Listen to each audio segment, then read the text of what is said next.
Okay.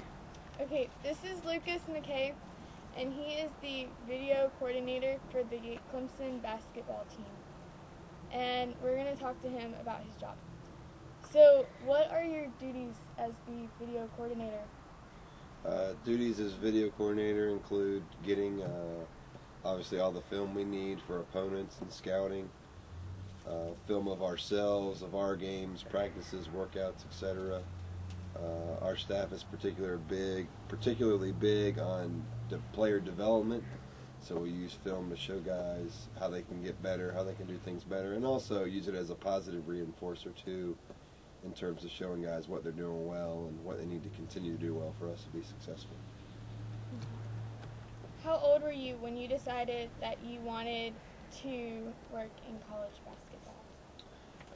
At a young age, I was fortunate enough to grow up in Raleigh, obviously where the ACC is very well known, and to be around the ACC as a young kid really got my motor going. And when I went to college, was fortunate enough to work with my current boss, Brad Brownell, as a student manager, where I did everything from video to washing clothes to cleaning the floor to just anything I could do to be around the program. So to be able to work in college basketball really is a true blessing, and I don't even consider it really a job.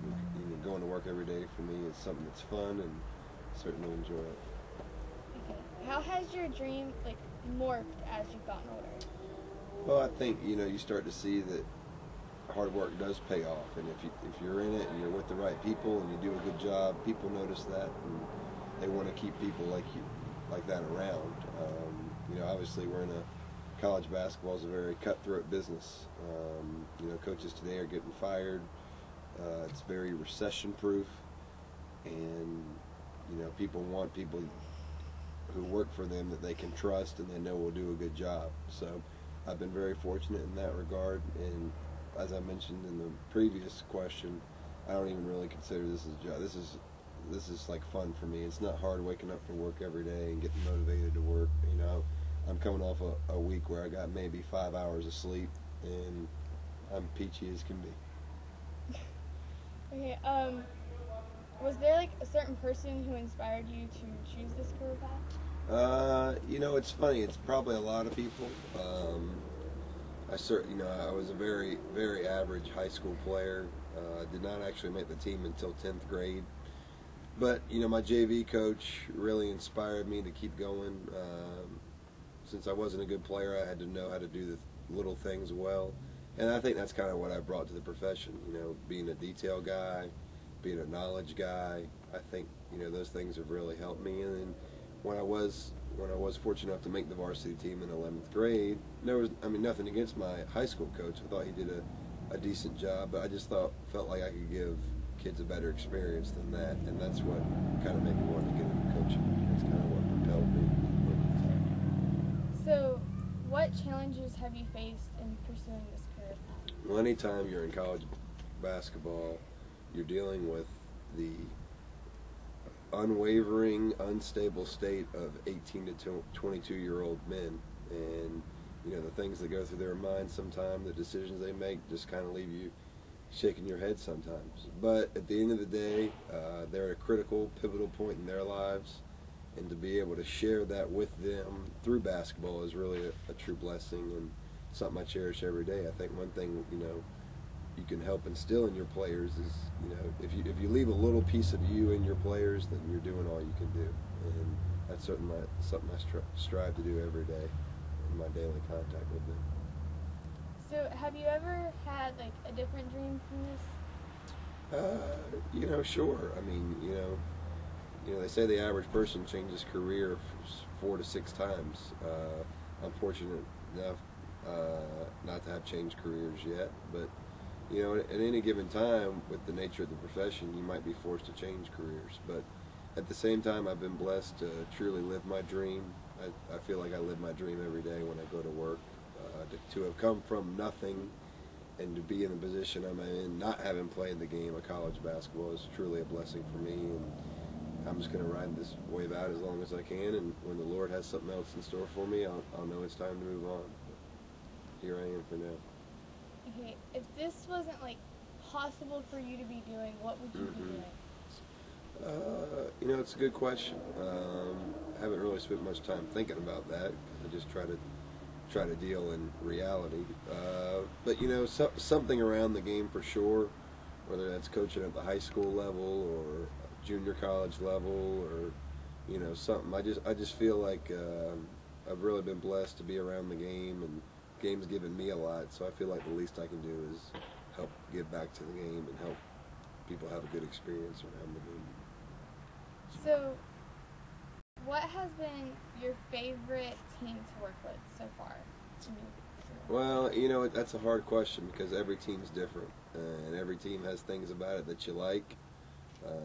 You wish you could pick and choose things from different teams and mold that into one team, but with each team comes a different group. I'll never forget back to my senior year at Wilmington, that 2005-2006. We had a really good team, probably the best team I've been around. Guys were incredibly close with each other, worked hard, brought it every day, and it was neat just watching those guys work every day because they truly just wanted to outwork you and outcompete you, and they did for the most part. Different teams.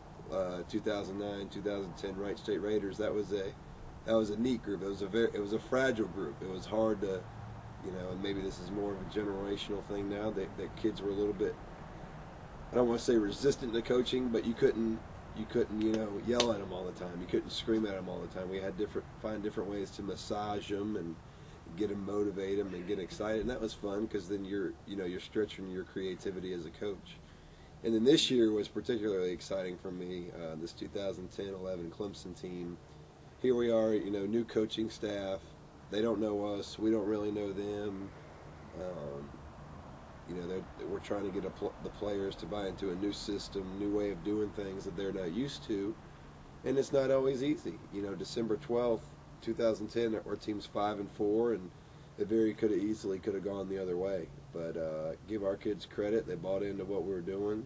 We won 8 straight at that point, and really propelled ourselves to a great season. So, I guess to answer your question, each team has different characteristics that you really like. Obviously, some teams have some things about them that you don't like, but that's the beauty of coaching, is finding a way to get the same results with different pieces.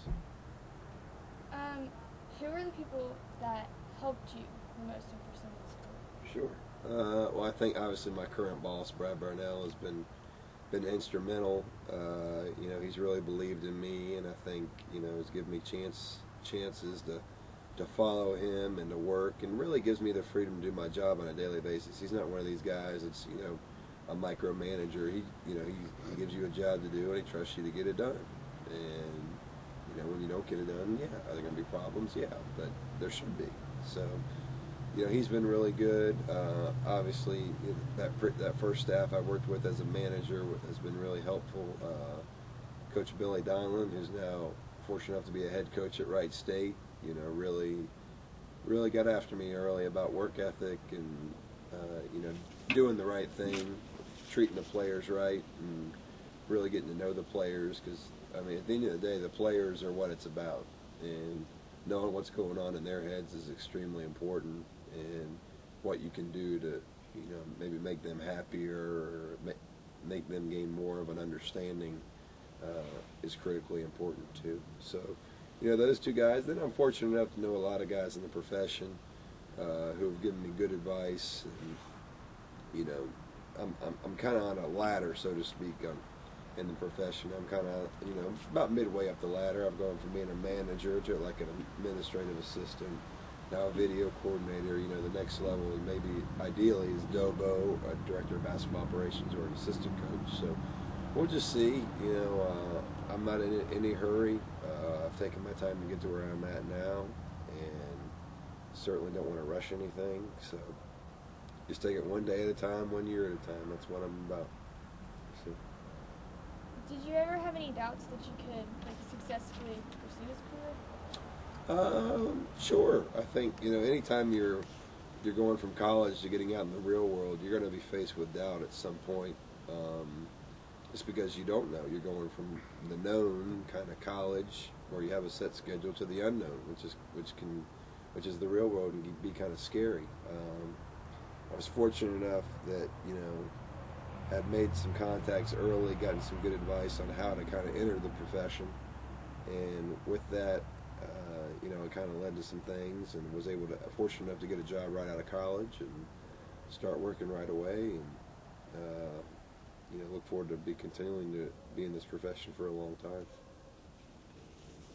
Okay, and last question: Do you ever imagine yourself doing anything else?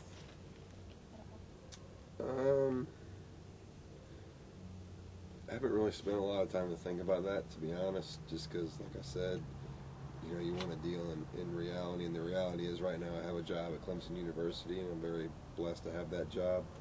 Unfortunately, I think when you talk about imagining doing something else, maybe imagining a different role within the profession, whether it's director of basketball, assistant coach, eventually head coach. You never know what can happen. So when you talk about that, you just talk about you wanting a more expanded role, different role, potentially different balls, all that kind of stuff.